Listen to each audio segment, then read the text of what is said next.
Salut tout le monde, comment ça va? C'est Pierre de Kebellissimo.fr. Aujourd'hui, je vais vous parler des chaussures de CrossFit, les Nike Metcon 3. Allez, c'est parti!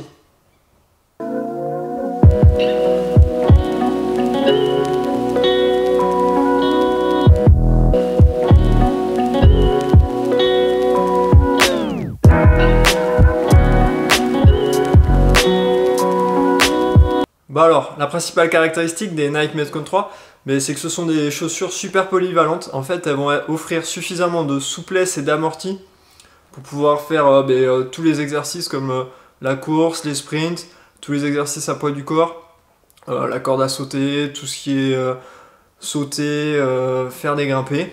Et puis en même temps, elles offrent suffisamment de maintien et de stabilité pour pouvoir faire tous les exercices avec des poids, avec des charges, les squats, tous les exos d'haltéro, snatch, épaules jetées. Donc voilà, c'est vraiment des chaussures super polyvalentes et parfaites pour la pratique du CrossFit. Alors maintenant on va voir les caractéristiques de ces chaussures. Alors franchement, c'est quasiment les mêmes que les Metcon 2. Elles ont un peu changé niveau design, mais sinon niveau caractéristiques c'est quasiment la même chose. Donc dessous on va retrouver toute une semelle en caoutchouc avec un nouveau motif. Je pense que c'est exactement le même caoutchouc, c'est juste le motif qui a changé par rapport au Metcon 2. Donc voilà, donc on retrouve ce caoutchouc qui offre avec ce motif un très bon grip.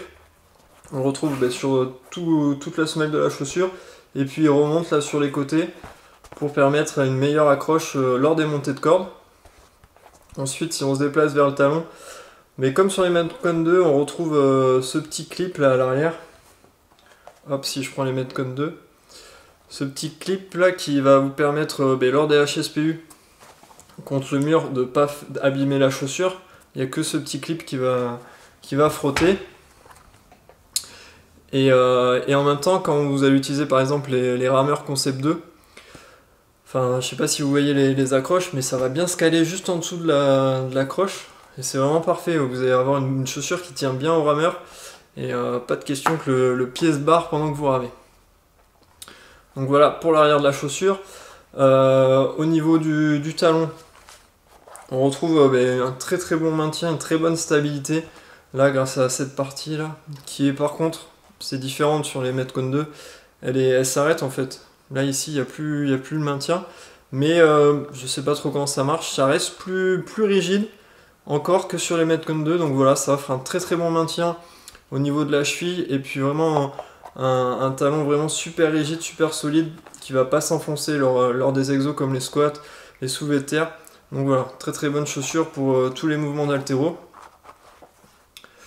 Ensuite, on peut continuer sur la partie supérieure, là sur le mesh. Alors, c'est quasiment le même matériau, le même mesh que sur les Metcon 2. Si je vous le montre. La grande différence, c'est qu'il n'y a plus tout ce système là de collage qui était vraiment pourri sur la Metcon 2 et qui faisait que, celle-là, hop, là ça se décollait vraiment énormément.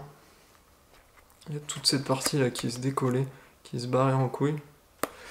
Et sur les Metcon 3 c'est plus possible quoi. Ils ont fait un système, je sais pas, c'est thermocollé, un truc comme ça. Là il n'y a plus de jointure en fait. C'est vraiment une seule partie, un seul mesh.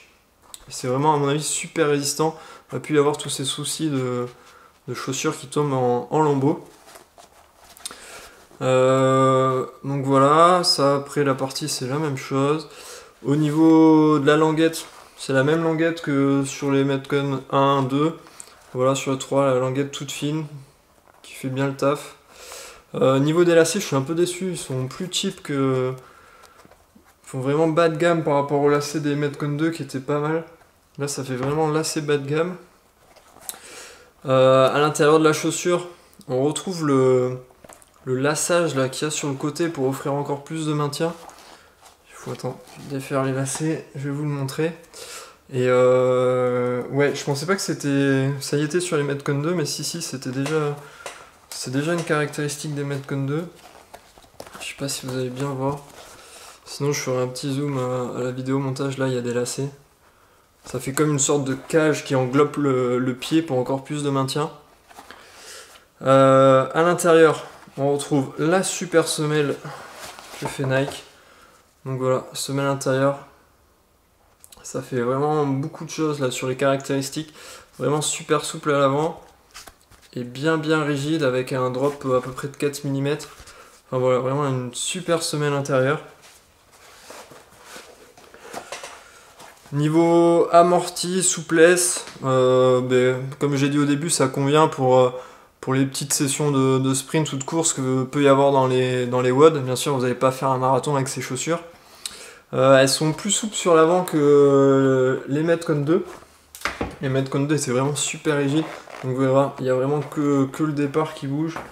Alors que là, ça va beaucoup plus loin. Et par contre, sur l'arrière, bien sûr, on retrouve cette rigidité et ce maintien parfait pour l'haltérophilie, pour tous les exos de powerlifting. Je vais vérifier que je vous ai bien dit tout ce que j'ai noté. Tac, amorti, stabilité, ah oui, légèreté. Elles sont plus légères que les Metcon 2. Là, pour une taille 42, elles font à peu près 300 grammes. Donc voilà, elles sont un peu plus légères, mais c'est cool. Surtout pour tout ce qui est box jump ou poids du corps. Ensuite, résistance, ouais, j'en ai parlé, elles sont plus résistantes que les Metcon 2 et je pense que c'était le gros défaut des Metcon 2 qui partaient en lambeaux. Là, je pense que va plus y avoir tous ces soucis. Nike a enfin compris le problème et l'a enfin réglé. Confort, ouais, alors sont vraiment super confortables. En fait, c'est des chaussures parfaites. Si vous avez les pieds assez larges, en fait, vraiment au bout, là, il y a vraiment une grande toe box. Voilà, et si vous avez une voûte plantaire assez normale ou assez prononcée, il y a vraiment un très bon soutien. Donc voilà, donc je vais plutôt déconseiller ces chaussures pour ceux qui ont les pieds étroits ou qui ont les pieds plats, quoi. Sinon, pour tous les autres, si vous êtes comme moi, vous avez besoin d'espace, là à l'avant du pied et tout, c'est vraiment les chaussures à posséder, elles sont vraiment super. Ouais, je voulais parler du confort. Donc super confortable et surtout j'ai pas eu besoin du tout de m'habituer aux chaussures. Souvent voilà, il faut marcher un peu avec et tout, faire ses chaussures pour qu'on soit bien dedans. Là direct dès la première session avec, c'était parfait. Tac. Cette fois-ci j'ai tout dit. Bon voilà, si je voulais ajouter niveau prix, je crois qu'elles sont autour des 130 € sur Nike. Donc voilà, c'est l'une des meilleures chaussures actuellement sur le marché quand je parle au niveau des chaussures neuves. Donc voilà, si vous voulez absolument des chaussures neuves, n'hésitez pas à partir sur ça, vous pouvez pas vous tromper. Par contre, si vous êtes un peu juste niveau budget, honnêtement, essayez de trouver des promos sur les Metcon 2, voire sur les Metcon 1, niveau caractéristique, c'est à peu près la même chose. Et elles font super bien le taf, surtout si vous pouvez les avoir moins chères. Moi j'ai eu les Metcon 1 en promo à 60 ou 67 € dans un Nike Factory dans ma ville à Bordeaux. Donc voilà, ça vaut vraiment le coup si vous pouvez trouver une bonne affaire. En parlant de bonne affaire, je mettrai un lien vers mon site kebellissimo.fr, vers un de mes comparatifs sur les meilleures chaussures de CrossFit que je mets à jour avec des promos dès que j'en trouve. Donc voilà, n'hésitez pas à aller faire un tour quand vous regarderez cette vidéo pour voir s'il n'y a pas des promos en ce moment. Je mets le lien dans la description. Bon voilà, si vous avez des questions sur ces chaussures, n'hésitez pas à me les poser en commentaire, j'y répondrai avec joie. La prochaine fois, je vous parlerai des Nano 7, même si je les aime pas trop parce qu'elles ne conviennent pas à la morphologie de mon pied. Si vous avez également des questions sur les Nano 7, n'hésitez pas à les poser en commentaire. J'espère que cette vidéo vous a plu, si c'est le cas, n'hésitez pas à mettre un pouce bleu. Et puis à la prochaine, ciao!